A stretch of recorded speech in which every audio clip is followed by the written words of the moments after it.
Now, sports, right here on News 11. It was an amazing night, I'll tell you that. I think we had a lot of good fortune. We had 10 men for 52 minutes.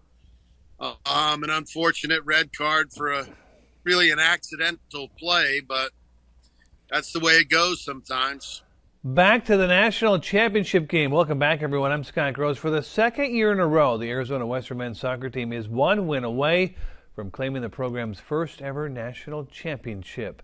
Arizona Western jumped out to a 1-0 lead on a goal by Terry Makadika 21 minutes into the first half. That was also the halftime score. In the second half, at the 50-minute mark, Salt Lake tied the score on a goal by Ty Sanchez. 4 minutes later, Arizona Western retook the lead on a goal by Shoki Yoshida. From there, the Matadors hung on for the next 40 minutes, and they're back in the title game for the second year in a row. Up next, the 3-seed Monroe College on Saturday. Here's Matador head coach Kenny Dale on the win. Excited. We're healthier this year than we were last year. Last year we played the semifinals and the finals with about 4 of our starters injured. And this year we've spread around the playing time throughout the season to keep people healthy. And so I feel good that we're healthier going into the final than we were last year for sure. To prep basketball, Andre Simmons, the new head coach for the Gila Ridge Hawks, as they welcome the Bulldogs from Queen Creek. Gila Ridge in the season and home opener in the Hawks Nest. There they are. Early first quarter, Hawks down 4. Watch junior Easton Shepard with a nice lay-in, left-handed lay-in at that. Hawks down by 2. Good defense by the Hawks. Bulldogs drive into the paint to the top to Tremail Tipler, who buries the 3. Dogs extending their lead. Angel Mendoza on the inbounds pass to Walter Gamez with the give to the cutting Daniel Penner, and Penner with the right-handed finish. Silky smooth. Bulldogs in transition, and the give to senior Andrew Peterson. He hits from far away. 18-6 Bulldogs after 1. They go on to spoil the Hawks opener 69-31. Walter Gamez led the Hawks with 9 points. Well, the parity's much closer. I mean, everybody's a lot closer as far as their talent levels and things like that. You know, the teams that have made the playoffs right now, I mean, really, I think anybody in the top 14 could actually go win it.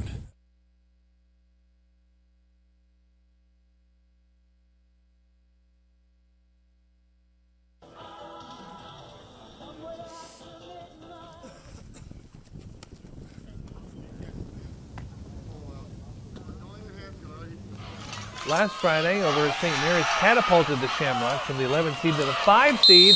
Head coach Brett Stallworth said it's good to start the state playoffs at home. I'm just happy to have a home game and maybe even a possibility of a home game next week, depending upon what happens. You know, as far as the side of the bracket you're on, if you want to win a state title, you got to beat the best team, so there's no avoiding it. So, you know, ALA Gilbert's in that bracket. They're the favorite, and they clearly should be. You know, so if we can fortunate enough to get to the semis, maybe we can get a little magic and knock them off. Our kids are showing just unbelievable resilience, and whether they're up or whether they're down, they're just competing. They're competing, play in and play out, and they're making this a real enjoyable time to be out there. The Palo Verde Yellow Jackets are playing with house money again this week, according to head coach Wally Grant, whose teams has been overlooked and underestimated all year despite being the defending CIF champions in Division 5 with a 9-1 record. The Jackets received a 7th seed in the CIF Division 4 bracket, sneaking by Mount Miguel, using a second-half comeback in round 1, followed by a last-minute win on the road at La Jolla Country Day last week. Coach Wally Grant says they're expecting another tight battle to the very end with Coronado, but the team is motivated and fueled by being the underdogs once again with the season on the line. We call our league season the real season, and then we call our playoff season the serious season, because it's a one and done show.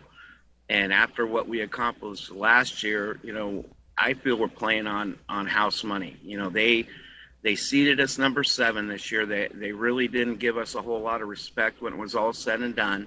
So I expect this game to be another, you know, drag out, knockout, you know, toe to toe type of deal. So do we have another 48 minutes left in it?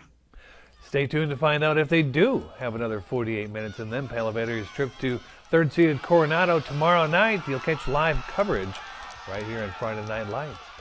And now to the only other team left in the Imperial Valley prep football season, the Spartans of Central, just one game away from the CIF Division II title game. Coach Ricky Pena's squad took their lumps early, but were able to rally and pull off 4 straight wins to end the regular season. Now heading into the semifinals showdown with Ramona on Friday, the Spartans are rocking with the same mantra they've had all season long: another 48 minutes of football. You know, when we're talking about playoff football, we're talking about a short time frame and making every minute count.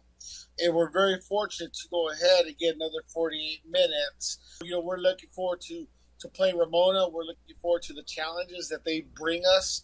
And, you know, what better place to do it in front of Cal Jones Field, in front of our home crowd. You know, we're excited to be back at home. And hopefully, you know, at the end of the game, we have one more point than the opponent, and that gets us to the next 48.